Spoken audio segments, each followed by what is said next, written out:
Shalom, selamat pagi Bapak Ibu, saudara-saudari yang dikasihi Kristus. Pagi ini kita berjumpa lagi dalam program Suara Kebenaran Klasis Kota Kupang Timur. Kita akan mendengarkan firman Tuhan, dan sebelumnya mari satu hati kita berdoa. Terpujilah Engkau Allah, pemilik kehidupan. Di pagi hari ini kami datang dan bersyukur kepadamu. Kami mau mendengarkan suara kebenaran-Mu. Kami mau mendengarkan teguran Tuhan yang menuntun kami untuk menjalani kehidupan menurut kehendak-Mu. Karena kami manusia yang lemah dan tak berdaya, kami mohon Roh Kudus menuntun kami untuk memahami, melakukan firman Tuhan dalam hidup kami setiap hari. Mengampuni kami Bapa, berfirmanlah. Dalam nama Yesus Kristus, firman yang hidup, kami berdoa dan memohon kepadamu. Amin. Saudara-saudara kekasih Kristus, firman hari ini terambil dari Injil Lukas pasal 13 ayat 18 hingga ayat yang ke-21 dengan perikop perumpamaan tentang biji sesawi dan ragi. Maka kata Yesus, seumpama apakah hal kerajaan Allah, dan dengan apakah aku akan mengumpamakannya? Ia seumpama biji sesawi yang diambil dan ditaburkan orang di kebunnya. Biji itu tumbuh dan menjadi pohon, dan burung-burung di udara bersarang pada cabang-cabangnya. Dan ia berkata lagi, dengan apakah aku akan mengumpamakan kerajaan Allah? Ia seumpama ragi yang diambil seorang perempuan yang diadukan ke dalam tepung terigu 3 sukat sampai khamir seluruhnya. Demikianlah firman Tuhan. Yang berbahagia saya dan saudara yang membaca, mendengarkan dan melakukan firman Tuhan dalam hidup kita. Shalom. Firman hari ini dengan tema kerajaan biji sesawi dan ragi. Saudara-saudaraku, kerajaan biji sesawi dan ragi menjadi perumpamaan yang mengejutkan. Bagaimana mungkin seseorang memproklamasikan mimpi-mimpi besar dengan hal-hal sekelas biji sesawi dan ragi?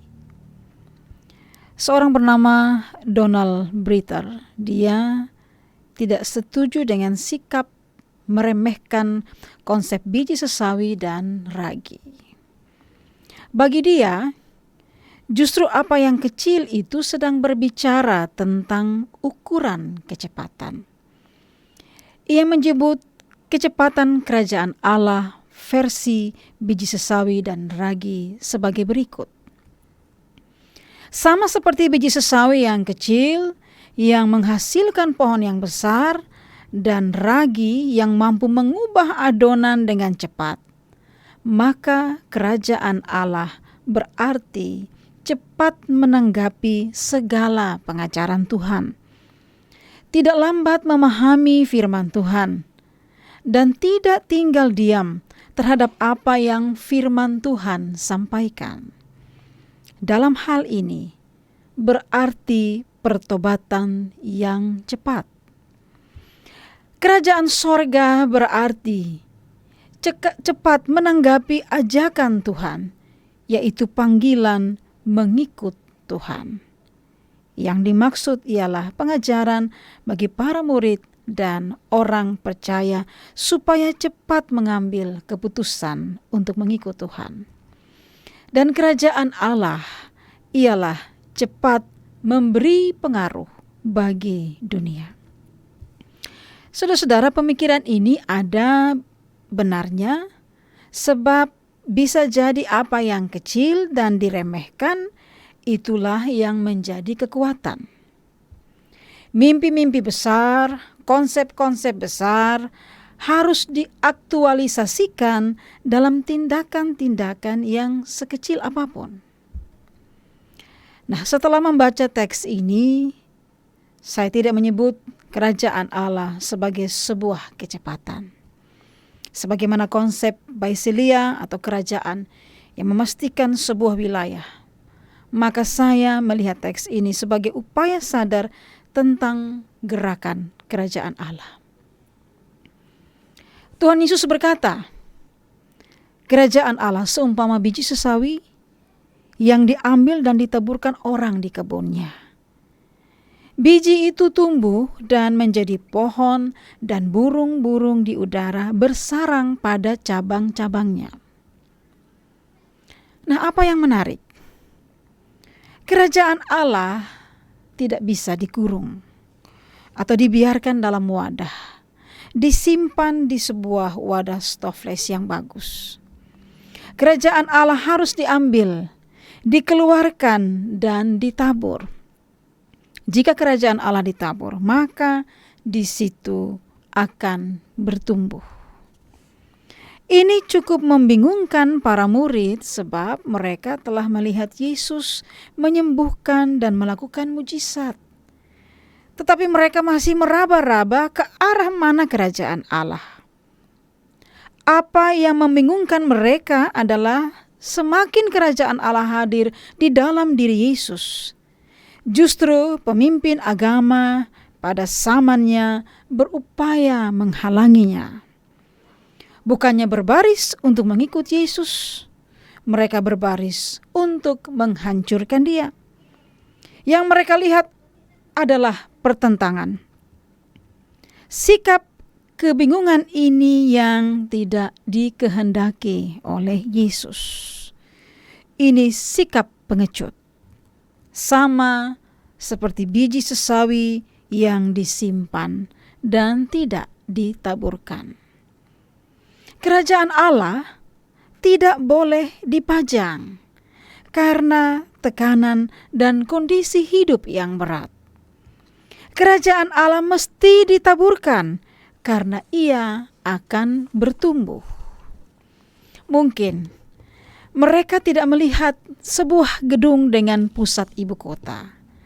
Tetapi mereka harus melihat gerakan seperti membangkitkan orang mati, menyembuhkan orang sakit, dan mengampuni dosa bukan sebagai gerakan biasa. Gerakan penyembuhan ini mungkin terlihat kecil, tetapi sadarlah bahwa kerajaan Allah sedang bertumbuh. Satu perhatian kecil, satu bait doa yang singkat, satu sentuhan kecil yang memberi harapan, membuat kerajaan Allah bertumbuh dan burung-burung akan menemukan tempat yang nyaman. Spirit ini harus terus dijaga. Dunia harus tahu bahwa kerajaan Allah awalnya tampak begitu lemah dan tak berdaya. Pendirinya yang pertama adalah dia yang miskin di dunia ini, dan yang mengakhiri hidupnya dengan mati, dengan kematian seorang penjahat di kayu salib. Pengkhotbah pertamanya adalah beberapa nelayan dan pemungut cukai, yang kebanyakan dari mereka adalah orang-orang yang tidak terpelajar dan bodoh.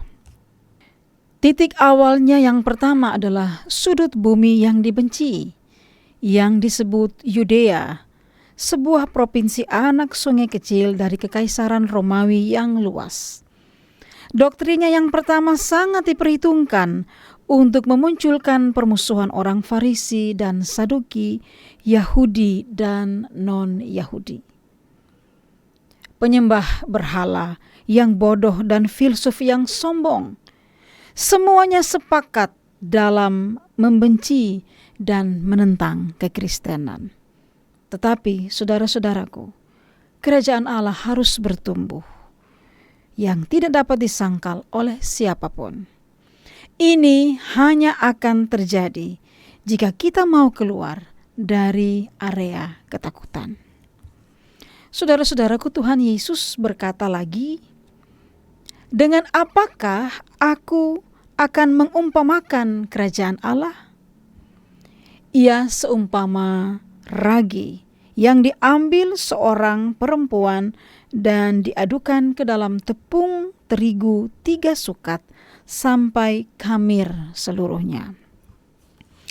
Ada cara lain di mana kerajaan Allah terus berkembang. Jika biji sesawi memiliki dimensi pertumbuhan yang kelihatan, maka ragi dan adonan adalah pertumbuhan yang datang dari dalam. Sama seperti ragi menembus seluruh gumpalan adonan, demikian pula aturan Tuhan akan meresapi seluruh kehidupan kita. Kerajaan itu bertumbuh di dalam hati kita dan akan terus demikian sampai Tuhan Yesus datang kembali. Saudara-saudaraku, jika kerajaan Allah memerintah di dalam hati kita, maka kita tidak akan kehilangan semangat di tengah tekanan. Kita terus memiliki kekuatan di tengah tantangan. Kita akan terus berdiri meski sakit dan virus terus menghantam. Tidak ada yang bisa menahan adonan ragi kerajaan Allah yang tumbuh di dalam hati kita. Saudara-saudaraku, seperti biji sesawi, mari kita melangkah dalam hidup ini untuk bertumbuh. Dan seperti ragi, marilah kita memberi hati kita bagi Tuhan, agar langkah kita hari ini memberi buah kehidupan. Tuhan memberkati kita dengan firman-Nya. Amin. Saudara-saudaraku, mari kita berdoa. Bapa di sorga, terima kasih untuk hari ini. Biarlah dengan firman-Mu hari ini, kami belajar untuk terus bertumbuh di dalam Kristus. Kami sungguh menyadari kami adalah orang-orang yang lemah dan tak berdaya. Tapi biarlah Roh Kudus-Mu mengubah kami untuk menjadi pelaku firman yang setia dalam hidup kami. Hari ini kami juga bersyukur untuk semua kehidupan yang Engkau nyatakan bagi kami, untuk tugas dan panggilan yang Engkau anugerahkan bagi kami. Kami mendoakan seluruh pelayanan kami di Gereja Masihi Injili di Timor, terlebih khusus dalam pelayanan klasis Kota Kupang Timur. Tuhan berkati kami dalam pelayanan, hamba-hamba-Mu yang Tuhan percayakan untuk menjadi pemimpin di dalam klasis Kota Kupang Timur. Semua yang Tuhan panggil untuk melayani, mari Tuhan memberkati. Kami juga mau mendoakan dunia ini, mendoakan kota kami yang kami cintai, dengan pergumulan-pergumulan di mana kami masih terus berjuang untuk melawan sakit dan virus corona. Tuhan beri kami kemampuan dan hikmat untuk menjaga diri, untuk melakukan yang terbaik, untuk setia beribadah dan dekat kepadamu. Semua pergumulan pelayanan di dalam jemaat-jemaat kami di klasis Kota Kupang Timur, kami serahkan semuanya ke dalam tangan pengasihan-Mu. Mari mengampuni kami Bapa, jikalau kami belum melakukan kehendak Tuhan dalam hidup kami. Jika kami belum melaksanakan seluruh panggilan kami dengan penuh tanggung jawab kepada Tuhan. Inilah doa kami kepadamu. Demi Kristus Yesus, Tuhan dan Sang Kepala Gereja itu, kami datang berdoa dan memohon kepadamu. Amin. Saudara-saudaraku, selamat memulai hari baru dalam tuntunan dan penyertaan Tuhan. Tuhan memberkati kita.